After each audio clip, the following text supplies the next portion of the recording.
वंदे। बहुत बहुत धन्यवाद।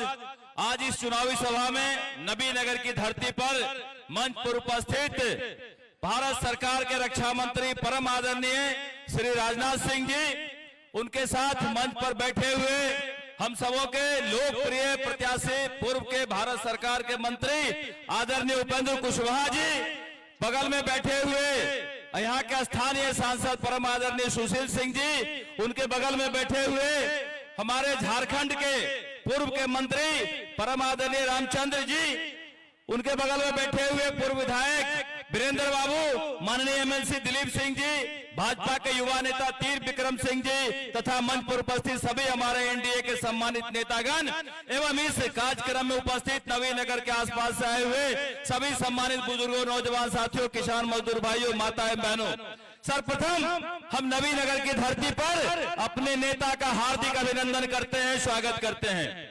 साथियों, इस चिलचिलाती धूप में आप तमाम लोग भारी संख्या में यहाँ उपस्थित हुए हैं, हम आपका भी अभिनंदन करते हैं, स्वागत करते हैं। बंधुओं, ये चुनाव का अंतिम फेज चल रहा है। अंतिम फेज में मात्र एक दिन चुनाव का बचा हुआ है। आपको देश का मुखिया चुनने का वक्त आ गया है और एक दिन मात्र चुनाव का बचा हुआ है। आप तय करिए कि देश का मुखिया हमारा किस तरह का होना चाहिए। माननीय प्रधानमंत्री आदरणीय नरेंद्र मोदी जी से बेहतर कोई नेता इस देश में नहीं है। यहाँ के लोग कहते हैं, कुछ युवा साथी हमारे भटक गए हैं, कहते हैं कि यहाँ स्टार चुनाव लड़ रहा है। हम आपको कहने आए हैं कि अगर इस देश का कोई सबसे बड़ा स्टार है तो उसका नाम है नरेंद्र मोदी। उसके अलावा कोई स्टार यहाँ पर नहीं है, कोई नहीं है। हम अपने युवा साथी को कहते हैं कि भटकने की आवश्यकता नहीं है। जो लोग भटक रहे हैं वो गड्ढे में गिरने वाले हैं। हम यहाँ के अपने सम्मानित मतदाताओं से कहने आए हैं कि माननीय प्रधानमंत्री जी कुछ दिन पहले आए थे, वो कह के गए हैं कि बिहार के मतदाता सबसे समझदार मतदाता हैं, वो अपने वोट को बर्बाद नहीं करते हैं। हम भी आपसे आग्रह करने आए हैं कि आप अपने महत्वपूर्ण वोट को बर्बाद न होने दें, वोट को गड्ढे में न जाने दें। कहे कि अगर आपका वोट बर्बाद होगा तो यहाँ से कौन जीत जाएगा आप समझते हैं। यहाँ से माले चुनाव लड़ रहा है। अगर एनडीए में किसी भी तरह की गड़बड़ी होगी तो माले जीतेगा। अगर माले जीतेगा तो किसका मूरी काटेगा आप जानते हैं। ये मुरकटुआ पार्टी है, ये जमीन हड़पेगा, ये आपका मूरी काटेगा, आपका अपहरण करेगा, आपके साथ लूट मचाएगा और जंगल राजा स्थापित करेगा। हम इसलिए कहने आए हैं कि नरेंद्र मोदी जी से कोई बेहतर नहीं हो सकता है नेता जो एक एक परिवार का चिंता करते हैं, एक एक गरीब का चिंता करते हैं। यहाँ जितने भी लोग खड़े हैं, हम समझते हैं कि देश में जितना भी परिवार है, कोई ऐसा परिवार नहीं है जिस घर में मोदी जी का संदेशा नहीं पहुंचा है, उनका सामान नहीं पहुंचा है। इसलिए हम आग्रह करने आए हैं आपसे कि अपना हर कुछ छोड़ करके, हर कुछ भूल करके सीधा मोदी जी के नाम पर, ऊपर नरेंद्र मोदी, नीचे ऊपर नरेंद्र, नीचे उपेंद्र और बूथ पर सिलेंडर, इसी पर अपना ध्यान दें। बहुत बहुत धन्यवाद, बहुत बहुत स्वागत। बहुत बहुत धन्यवाद आदरणीय। अब मैं बाकी वक्ताओं से माफी मांगते हुए, चूंकि समय कम है, सीधे मैं अपने काराकाट के लोकप्रिय प्रत्याशी आदरणीय श्री उपेंद्र कुशवाहा जी को आमंत्रित करता हूं कि हम सबों के बीच आएं और हम सबों को संबोधित करें, मार्गदर्शित करें।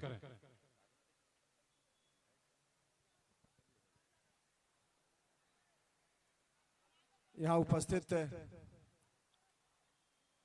भारतीय जनता पार्टी के वरिष्ठ नेता और भारत सरकार के प्रतिरक्षा मंत्री आदरणीय श्री राजनाथ सिंह जी, औरंगाबाद से माननीय सांसद सुशील सिंह जी, झारखंड के पूर्व मंत्री रामचंद्र चंद्रवंशी जी, जनता दल यूनाइटेड के वरिष्ठ नेता और पूर्व सांसद, पूर्व विधायक वीरेंद्र सिंह जी, बिहार सरकार के माननीय मंत्री नीरज बबलू जी, विधान परिषद के माननीय सदस्य दिलीप सिंह जी, भारतीय जनता पार्टी के युवा नेता त्रिविक्रम जी और भी बहुत सारे नेता यहाँ उपस्थित हैं, लेकिन समय की कमी है आदरणीय राजनाथ बाबू को भी बोलना है और इनको अभी आगे के कई कार्यक्रमों में जाना है। इसलिए सभी सम्मानित नेतागण और आप सब लोग जो इस चिलचिलाती धूप में, यूं कहा जाए कि एक तरह से आग बरस रही है, इतनी तपती गर्मी में भी आप सब लोग यहाँ उपस्थित हुए हैं। सम्मानित अभिभावकगण, भाइयों और नौजवान मित्रों, सबसे पहले मैं आदरणीय श्री राजनाथ सिंह जी का इतनी भीषण गर्मी में उनकी उपस्थिति यहाँ हुई है हम सब लोगों के बीच में, काराकाट की धरती पे, नबीनगर की इस धरती पे, तो इस बात के लिए मैं इनका अपनी ओर से एनडीए गठबंधन के सभी नेताओं की ओर से, आप सभी लोगों की ओर से और काराकाट लोकसभा क्षेत्र की समस्त जनता की ओर से इनका हार्दिक अभिनंदन करते हैं, स्वागत करते हैं। हम आप सब लोगों से आशीर्वाद मांगने के लिए आए हैं। आपने 2014 में आशीर्वाद दिया था, हमने पूरी ईमानदारी से अपनी ड्यूटी पूरी की उस समय, और इसलिए फिर से हम आपसे कहने आए हैं कि एक बार उपेंद्र कुशवाहा को फिर आशीर्वाद दीजिए। हमने उस समय आपकी सेवा की, भारत सरकार के शिक्षा विभाग का दायित्व मेरे ऊपर आया, केंद्रीय विद्यालय में बच्चों का एडमिशन हो, इस बात का प्रेशर सभी सामान्य सांसदों पर भी बहुत ही उस वक्त होता था। जब हम मंत्री बन गए तो लोगों की अपेक्षा और बढ़ गई। हमने लोगों की अपेक्षाओं के अनुकूल पूरे लोकसभा क्षेत्र के लगभग 7-8 हजार बच्चों का उन 3-4 वर्षों में केंद्रीय विद्यालयों में एडमिशन कराया। देश के अलग अलग केंद्रीय विद्यालयों में जहां काराकाट लोकसभा क्षेत्र के लोग रहते हैं। इतना ही नहीं, हमने इसी नबीनगर की धरती पर एक नया केंद्रीय विद्यालय भी खोला। भारत सरकार में मंत्री रहते हुए जो लाभ अपने क्षेत्र के लोगों को मिल सकता था, हमने देने की पूरी कोशिश की। यही नबीनगर में एनपीजीसी जो यूनिट है, उसके तहत 2018 में केंद्रीय विद्यालय खुला, जो आज भी चल रहा है, बच्चे वहां पढ़ रहे हैं। इसी जिला में औरंगाबाद के 2 कुंड में एक और केंद्रीय विद्यालय की स्वीकृति हमने की। स्थानीय स्तर पे थोड़ी औपचारिकता शेष रह गई, विद्यालय अभी नहीं बना, यह बात सही है, लेकिन भारत सरकार में मंत्री होने के कारण जो काम उस केंद्रीय विद्यालय की स्थापना के लिए हमको करना था, हमने सारी औपचारिकताएं पूरी कर दी है। अब आपका आशीर्वाद मिलेगा तो देवकुंड का केंद्रीय विद्यालय भी निश्चित रूप से बनेगा, बच्चे उसमें पढ़ेंगे। भाइयों और मित्रों, इसके अतिरिक्त भी बहुत सारा काम, सबकी चर्चा करेंगे तो वक्त ज्यादा लगेगा, उसकी चर्चा करने की जरूरत नहीं है, आपको मालूम है। हम आपसे कहने के लिए आए, आपका आशीर्वाद मिला तो इस बार हम बेहतर तरीके से सेवा करेंगे। दूसरी ओर कुछ लोग फिर से लालटेन जलाने की कोशिश कर रहे हैं। लालटेन 2005 के पहले जो 15 वर्षों तक उनका शासन रहा, क्या स्थिति बिहार की हो गई थी। जातीय उन्माद की आग में पूरा बिहार झुलस रहा था। जातीय उन्माद की आग में जब बिहार झुलस रहा था तो कितना संघर्ष हम सब लोगों ने किया। आदरणीय नेता नीतीश कुमार जी के नेतृत्व में लगातार 12 साल 14 साल तक बिहार की सड़कों पर खाक छानने का काम हमने किया, संघर्ष किया। कई लोग थे उसमें, उस संघर्ष के दौरान बिहार के स्तर पे, और उसमें से अगर 5-10 लोगों की सूची बने तो एक नाम उपेंद्र कुशवाहा का भी होगा। उस आतंक पाखंड राज के खिलाफ हमने भी संघर्ष किया था। लेकिन आज फिर से कुछ लोग इस कोशिश में हैं कि जातीय उन्माद की उस आग को फिर से जला देने का काम किया जाए। भाइयों और मित्रों, डायरेक्ट या इनडायरेक्ट जातीय उन्माद की वह आग अगर फिर से जलेगी तो कोई एक समुदाय, एक समूह नहीं जलेगा, पूरा समाज जलने लगेगा, जैसे 2005 के पहले जल रहा था। इसलिए हम आप सब लोगों से हाथ जोड़कर प्रार्थना करने आए कि उसको फिर से मत आने दीजिए। 2005 के पहले वाली स्थिति में बिहार को मत जाने दीजिए। बड़ी मेहनत के बाद वहां से बिहार को बाहर लाने का काम आदरणीय नेता नीतीश कुमार जी के नेतृत्व में किया गया था। अगर वैसा हुआ तो न सिर्फ समाज झुलसेगा, जलेगा, बल्कि नरेंद्र मोदी जी के नेतृत्व में देश में जो विकास की गाड़ी आगे बढ़ रही है, कहीं न कहीं विकास की गति अपने राज्य में काराकाट लोकसभा क्षेत्र में भी प्रभावित होगी। हम चाहते हैं कि हर तरह से विकास की गाड़ी आगे बढ़े। हम अच्छा समाज बनाना चाहते हैं और अच्छा समाज तभी बनेगा जब अमन चैन शांति रहेगी। विकास की पहली शर्त होती है अमन चैन शांति। इसलिए आप सब लोगों से हम आग्रह करने आए हैं, इस बार जो मौका है विकास के मामला को लेकर के, खासकर काराकाट लोकसभा क्षेत्र के लिए, पता नहीं आगे आने वाले दिनों में कब ऐसा मौका आएगा। भाई और मित्रों, 2014 में एनडीए की सरकार बनी थी, आप सब लोगों ने आशीर्वाद देकर मुझको वहां भेजा था। लेकिन याद कीजिए 14 के बाद 15 में जो बिहार विधानसभा का चुनाव हुआ उसमें महागठबंधन की सरकार बन गई थी। दिल्ली में एनडीए की सरकार, पटना में महागठबंधन की सरकार बन गई थी, जिसके चलते काम करने में कठिनाई हुई थी। लेकिन इस बार वैसी स्थिति नहीं है। इस बार जिस तरह से प्रत्येक दिन सूरज का पूरब में उगना निश्चित है, वैसे ही नरेंद्र मोदी जी का तीसरी बार भारत के प्रधानमंत्री पद की कुर्सी पर बैठना निश्चित है। एनडीए की सरकार निश्चित है बनेगी दिल्ली में, और पटना में भी एनडीए की सरकार है और फिर बनेगी। तो दिल्ली में एनडीए की सरकार, पटना में एनडीए की सरकार, एनडीए के प्रतिनिधि के रूप में उपेंद्र कुशवाहा को आपने आशीर्वाद दिया, तो यकीन मानिए जितना विकास पिछले दिनों नहीं हुआ, इन 5 वर्षों में उससे कई गुना ज्यादा विकास उपेंद्र कुशवाहा करने का काम करेगा। इसलिए आप सब लोगों से आग्रह है, इस मौका को हाथ से मत जाने दीजिए। मौका चला जाएगा तो बहुत बड़ा नुकसान सबका हो जाएगा। इसलिए आप सब लोगों से आग्रह है, सभी जाति धर्म के लोगों से आग्रह है कि सब लोग मिलकर एक बार फिर से उपेंद्र कुशवाहा को आशीर्वाद दीजिए। और उसके लिए गैस सिलेंडर छाप हमारा चुनाव चिन्ह है। गैस सिलेंडर छाप के सामने के बटन को दबाइए। ईवीएम मशीन पर क्रमांक 5 पर ईवीएम मशीन पर गैस सिलेंडर दिखेगा।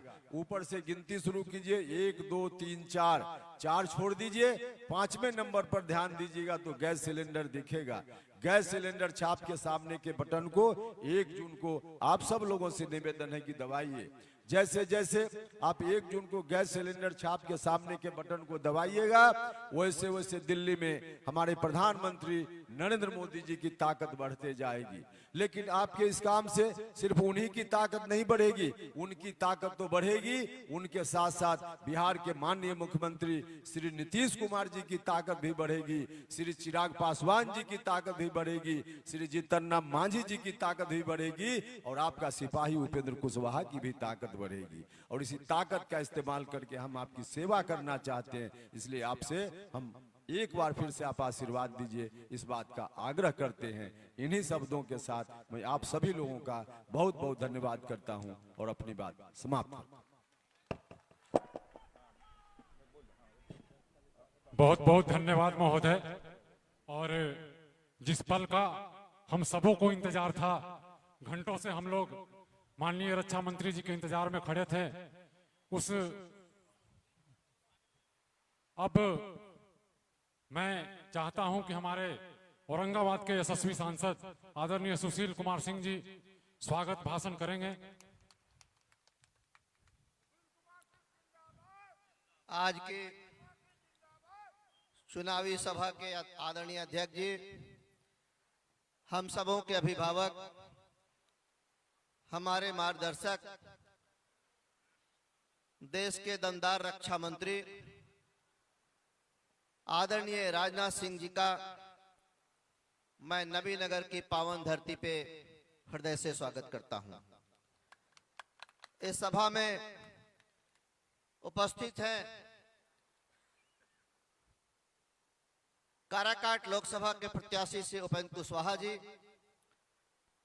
माननीय मंत्री श्री नीरज सिंह बाबलू जी, झारखंड के पूर्व मंत्री श्री रामचंद्र सिंह जी, नबीनगर के पूर्व सांसद, पूर्व विधायक, औरंगाबाद के पूर्व सांसद वीरेंद्र बाबू, माननीय विधान पार्षद दिलीप बाबू, त्रिविक्रम सिंह जी, हमारे जिलाध्यक्ष मुकेश शर्मा जी, बड़े भाई लखन भाई, गुड्डू जी, प्रिंस प्रताप जी, उदय जी, पिंटू जी, और सामने उपस्थित हमारे सभी आदरणीय भाइयों और बहनों।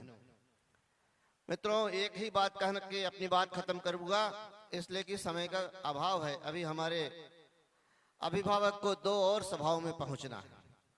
जिसने देश को राफेल दिया, हम उनका नबीनगर की धरती पर स्वागत करते हैं। भारत की सेना को और सशक्त बनाने वाले हमारे आदरणीय नेता आदरणीय श्री राजनाथ सिंह जी आप लोगों के बीच आए हैं। हम लोगों का निशाना मोदी जी को फिर से देश का प्रधानमंत्री बनाना। हम इसी लक्ष्य को मानकर अपना काम करें, यही निवेदन है आप लोगों से। जिसने धारा 370 को हटाया, जिनके नेतृत्व में, जिनके मार्गदर्शन में राम मंदिर का निर्माण हुआ, हम उन्हीं के लिए आप लोगों का आशीर्वाद चाहते हैं। मित्रों, समय का घोर अभाव है, इसलिए यहीं अपनी वाणी को विराम देता हूं। धन्यवाद। बहुत बहुत धन्यवाद महोदय। साथियों, इससे पहले कि मैं अपने यशस्वी रक्षा मंत्री आदरणीय श्री राजनाथ सिंह जी को यहां बुलाऊं, मैं आपको बता देना चाहता हूं कि आंध्र प्रदेश के मंच से उतरते समय माननीय के पैर में चोट लग गया है, जिसके चलते वो खड़ा होकर नहीं बोल पाएंगे, बैठकर ही हम सबों को संबोधित करते हैं। तो मैं आमंत्रित करना चाहता हूं आप सबों के तालियों के बीच हमारे देश के यशस्वी रक्षा मंत्री आदरणीय श्री राजनाथ सिंह जी। राजनाथ सिंह जिंदाबाद, राजनाथ सिंह जिंदाबाद, नरेंद्र मोदी जिंदाबाद, उपेंद्र कुशवाहा जिंदाबाद।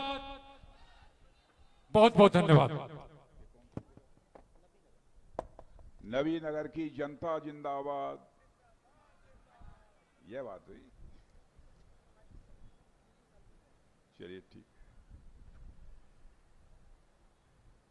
हमारे औरंगाबाद के सांसद श्री सुशील सिंह और आपके यहाँ के प्रत्याशी श्री उपेंद्र जी कुशवाहा, जिलाध्यक्ष मुकेश शर्मा, दिलीप सिंह जी एमएलसी, वीरेंद्र सिंह पूर्व विधायक, त्रिविक्रम नारायण सिंह प्रदेश मंत्री, रणधीर सिंह जिलाध्यक्ष हम पार्टी, उदय सिंह जी, रामचंद्र चंद्रवंशी पूर्व मंत्री झारखंड सरकार, राम लखन सिंह जी वरिष्ठ भाजपा नेता नबीनगर, सूर्यवंश सिंह वरिष्ठ नेता जनता दल यू, मुकेश सिंह पूर्व नगर अध्यक्ष, श्री मंगल पांडे, ये कहाँ है, नीरज कुमार बबलू हमारे मंत्री बिहार सरकार, प्रिंस सिंह, कहाँ है प्रिंस सिंह, हाँ ये बात सही है, मुकेश साव नवीनगर मंडल, सिद्धार्थ राम लू प्रदेश उपाध्यक्ष, ओम प्रकाश सिंह। यहाँ मौजूद मेरे सभी सम्मानित बहनों एवं भाइयों, बहुत तालियां बजाकर आप लोगों ने हम लोगों का स्वागत किया है। मैं भी अपनी तरफ से शीश झुकाकर आप सभी बहनों भाइयों का हार्दिक अभिनंदन करता हूं, आप सभी का मैं स्वागत करता हूं। आप लोग ठीक ठाक हैं? गर्मी नहीं लग रही है? देखिए मेरे बोलते ही साया हो गई, ऊपर बादल आ गए। मेरे बहनों भाइयों, आज यदि आपके बीच आया हूं तो उपेंद्र जी कुशवाहा के लिए वोट मांगने आया। आप दे देंगे? नहीं देंगे? नहीं देना है तो जोरों से ताली बजा दीजिए तो मैं मान लूंगा। ये बीच वाले लोग नहीं बजाए, कहा है भैया?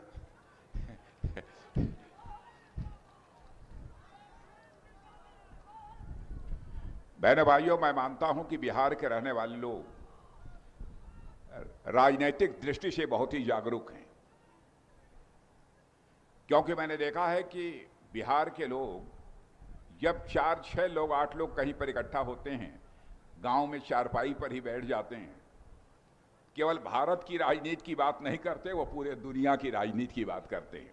बिहार की यह विशेषता है। इसलिए मैं समझता हूं कोई बहुत लंबा चौड़ा भाषण करने की जरूरत नहीं है। इसलिए आपसे वोट मांगने आया हूं कि भारत का मस्तक हमें सारी दुनिया में ऊंचा करना है। केवल सरकार बनाने के लिए आपसे वोट नहीं मांगने आया हूं, वोट मांगने आया हूं तो देश बनाने के लिए आपसे वोट मांगने आया हूं। केवल सरकार बनाने के लिए जो राजनीतिक पार्टियां जनता से अपील करती हैं, वह जात की राजनीति करने वाली, धर्म की राजनीति करने वाली, यह सब सारी राजनीतिक पार्टियां होती हैं। लेकिन भारतीय जनता पार्टी हिंदुस्तान की एक ऐसी राजनीतिक पार्टी है और एनडीए एक ऐसा गठबंधन है कि हम लोग जाति, पाति, पंथ और धर्म की राजनीति नहीं करते, बल्कि हम लोग इंसाफ और इंसानियत की राजनीति करने वाले लोग हैं। इसलिए मैं आप सबसे वोट मांगने के लिए आया हूं। जहां तक आरजेडी और कांग्रेस का प्रश्न है, इन लोगों ने इंडी गठबंधन बनाया। मेरे भाइयों, एक स्थान पर तो इस गठबंधन के बहुत सारे घटक कहीं अलग लड़ रहे हैं, कहीं साथ लड़ रहे हैं।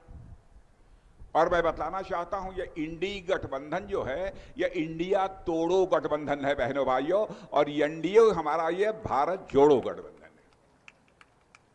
ये सारे इंडी गठबंधन के लोग जाति, पंथ और मजहब की राजनीति करने वाले हैं, परिवार की राजनीति करने वाले हैं।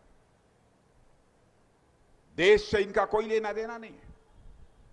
आरजेडी की हालत देखिए, परिवार के कितने सदस्य इस समय चुनाव लड़ रहे हैं।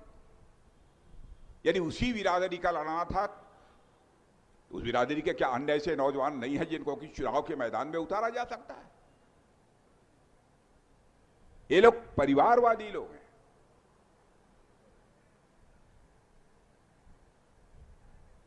बहनों भाइयों, इसलिए आपका समर्थन चाहिए। आपने देखा कि 10 वर्षों के अंदर भारत ने करिश्मा किया है। धन दौलत के मामले में उसको अर्थव्यवस्था का आकार कहते हैं। धन दौलत के मामले में हमारा भारत 2014 के पहले दुनिया के देशों में 11वें स्थान पर खड़ा था। और बहनों भाइयों, 8 वर्षों के अंदर ही हमारे प्रधानमंत्री ने वह करिश्मा कर दिया कि धन दौलत के मामले में दुनिया में जो हमारा देश 11वें स्थान पर खड़ा था, वह जंप लेकर आज 5वें स्थान पर पहुंच गया है। और सारी दुनिया के लोग, जितने माने जाने अर्थशास्त्री हैं, वित्तीय संस्थाएं हैं, सभी इस बात का दावा कर रही हैं कि दुनिया में सबसे तेजी से आगे बढ़ने वाला देश, सबसे तेजी से आगे बढ़ने वाली अर्थव्यवस्था यदि कहीं की है तो भारत की है। और उनका मानना है, ये 2024 चल रहा है, 2027 आते आते हमारा भारत धन दौलत के मामले में दुनिया के देशों में 3रे स्थान पर आकर खड़ा हो जाएगा मेरे बहनों भाई। इसलिए हम आपसे वोट मांगने आए। ये एक चर्चा करते हैं कि एनडीए गठबंधन आरक्षण समाप्त कर देगा। बहनों भाइयों, आरक्षण समाप्त करने की साजिश इन लोगों की है। ये लोग धर्म के आधार पर आरक्षण देना चाहते हैं। हम कहते हैं हम धर्म के आधार पर आरक्षण नहीं देना चाहेंगे। जो पिछड़े हैं, अनुसूचित वर्ग के हैं, आदिवासी हैं, हम उनको आरक्षण जैसे दे रहे थे वैसे ही देते रहेंगे। और देखा, इस हिंदुस्तान की पहली पार्टी है, पहला हमारा गठबंधन है एनडीए, जिसके प्रधानमंत्री ने जो आर्थिक दृष्टि से पिछड़े हैं, एक तो सामाजिक आर्थिक दृष्टि से जो पिछड़े हैं उनको तो आरक्षण मिल ही रहा था, लेकिन जो आर्थिक दृष्टि से पिछड़े हैं उनको भी 10% आरक्षण देने का फैसला आजाद भारत के इतिहास में पहली बार यदि किसी ने किया तो हमारे प्रधानमंत्री नरेंद्र मोदी ने किया। इसलिए मैं आपसे वोट मांगने आया। और यह साहस दुनिया का कोई दूसरा प्रधानमंत्री नहीं कर सकता था। हमारे प्रधानमंत्री पिछड़ी जात से आते हैं, लेकिन उन्होंने जो जातियां सवर्ण बोली जाती हैं, कोई सवर्ण अवर्ण नहीं होता है, जो जिनको बोलचाल की भाषा में लोग कहते हैं, उनमें भी जो आर्थिक दृष्टि से कमजोर हैं 10% का आरक्षण देने का फैसला पहली बार हमारी सरकार ने किया है मेरे भाई। यह कोई छोटी उपलब्धि नहीं है। अब भारत की ताकत बहुत तेजी से बढ़ रही है। आप बतलाइए, कांग्रेस की सरकार थी, आपको जानकर आश्चर्य होगा, बम, तोप, गोले, फाइटर प्लेन, मिसाइल, यह सब हम दुनिया के दूसरे देशों से खरीदते थे। अब आपको जानकर यह खुशी होगी, बम, तोप, गोले, मिसाइल, फाइटर प्लेन अब हम भारत की धरती पर बना रहे हैं और भारतवासियों के हाथों से बना रहे हैं मेरे बहनों भाई, और दुनिया के दूसरे देशों को भी हम मुहैया कराने का काम कर रहे हैं। पहले आपने देखा होगा कि आतंकवादी घटनाएं देश के किसी न किसी राज्य में बराबर होती रहती थी। अब आतंकवादी घटनाएं लगभग समाप्त हो गई। उरी पुलवामा की जो घटना हुई थी, पाकिस्तान से आतंकवादी आकर हमारे कुछ सुरक्षा के जवान, पैरामिलिट्री फोर्स के जवान रात को सोए थे, उनके ऊपर हमला कर दिया, मार डाला। उसके बाद हमारे प्रधानमंत्री ने बैठकर फैसला किया मेरे बहनों भाइयों, और आपने सुना होगा कि हमारे सेना के जवानों ने केवल सीमा के इस पार नहीं, जरूरत पड़ने पर सीमा के उस पार भी जाकर आतंकवादी ठिकानों का सफाया करने में कामयाबी हासिल की थी। यह है भारत की ताकत। पहले जैसा अब यह कमजोर भारत नहीं रहा है, भारत अब ताकतवर भारत बना है। जो जो सुविधाएं, चाहे पक्का मकान हो, शौचालय हो, गैस सिलेंडर हो, क्या पहले किसी ने दिया था? पहली बार हमारी सरकार ने किया। यहां तक कि 5 लाख रुपए तक का मुफ्त इलाज गरीबों को। अब हमारे प्रधानमंत्री ने फैसला किया है, हमारी सरकार जून में बन जाएगी। सरकार बनने के साथ ही हमारी पहली दूसरी मैं समझता हूं जो कैबिनेट की बैठक होगी, उसमें इस बात का भी हम लोग फैसला कर देंगे, 70 साल की उम्र के और ऊपर के जो भी आपके घर के माँ, पिता, दादा, दादी, आजा, आजी जो भी होंगे, चाहे वह किसी जाति के होंगे, चाहे उनकी जो भी आमदनी होगी, सबको 5 लाख रुपए तक का मुफ्त इलाज किया जाएगा। यह कैसा है? यह ठीक है कि नहीं? ठीक है ना? घर का खर्चा बचेगा ना? 5 लाख रुपया प्रतिवर्ष का यह मुफ्त इलाज किया जाएगा। यह है हमारी सरकार। और यह बतलाइए कि आप लोगों को कोरोना के समय से यह जो 5 किलो का राशन मिल रहा था, वो मिल रहा है कि नहीं मिल रहा है? मिल रहा है। अच्छा, हाथ जरा उठाइए, कितने परिवारों को मिल रहा है? हाथ जरा उठाइए, ईमानदारी से उठाओ यार। क्या बात? हाँ ठीक है, बहुत बढ़िया। अच्छा, एक बात तनी ईमानदारी से यह भी बतलाइएगा, एक परिवार में केवल एक ही आदमी नहीं लेता होगा, यदि 4 लोग होते हैं, चारों लोग 5-5 किलो लेते होंगे। यह सच है कि नहीं है? अरे भाई, हमसे मत छिपावा, सच है ना? और मैं जानता हूं खाते भी हैं, और बच जाता तो उसे बेच भी देते हैं। यह सुविधा भारत में कोई दे सकता है तो केवल नरेंद्र मोदी दे सकते हैं मेरे बहनों भाइयों, और कोई प्रधानमंत्री नहीं दे सकता।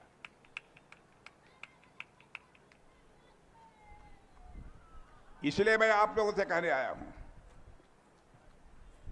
कि आप सभी का समर्थन भारतीय जनता पार्टी को प्राप्त, ये हमारे एनडीए के प्रत्याशी उपेंद्र कुशवाहा जी को प्राप्त होना चाहिए।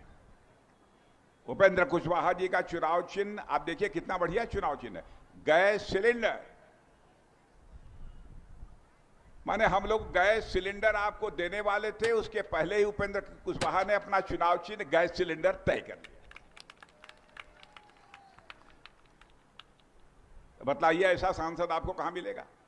और जब ये मंत्री थे तो इस क्षेत्र के लिए जो ये बतला रहे थे, तो मैंने सुना था, मुझे तो बहुत खुशी हुई। उन्होंने अपने क्षेत्र की कितनी चिंता की है, जनता की कितनी सेवा करने वाले लोगों में से। और इस बार की जो सरकार है बहनों भाइयों, वो बहुत मजबूत सरकार बनने जा रही है। और पता नहीं, मुझे लगता है कि उपेंद्र कुशवाहा केवल आप सांसद नहीं चुन रहे हैं, हो सकता है कुछ और हो जाए।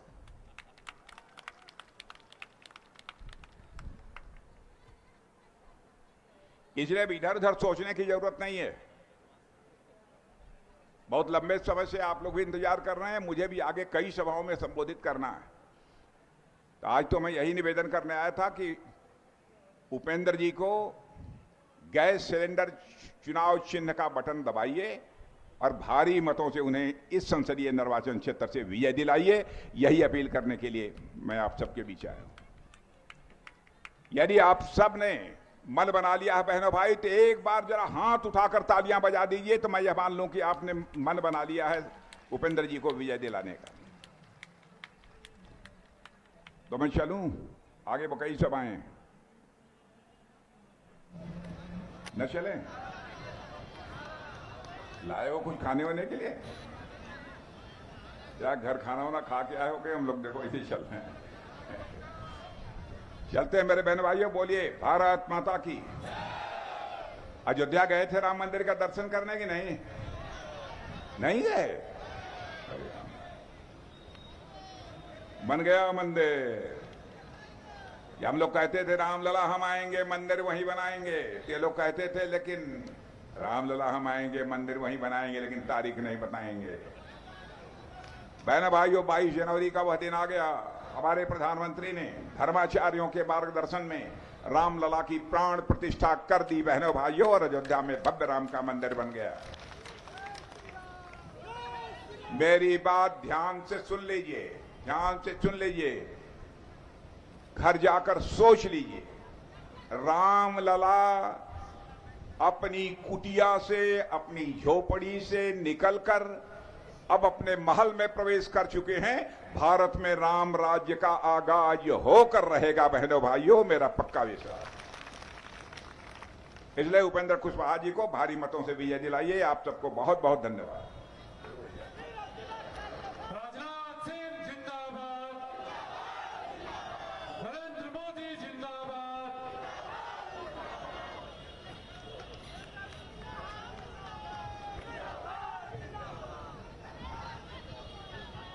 बहुत बहुत धन्यवाद। अब मैं मंच की अध्यक्षता कर रहे मुकेश, अब इस सभा को समाप्त किया जाता है। आप सबों को धन्यवाद ज्ञापन के साथ बहुत बहुत धन्यवाद। இங்க நின்று என்ன யோசிக்கிற? எப்படி எடுக்கிறதுன்னு யோசிக்கிறேன். இப்படி எடுத்தா போச்சு.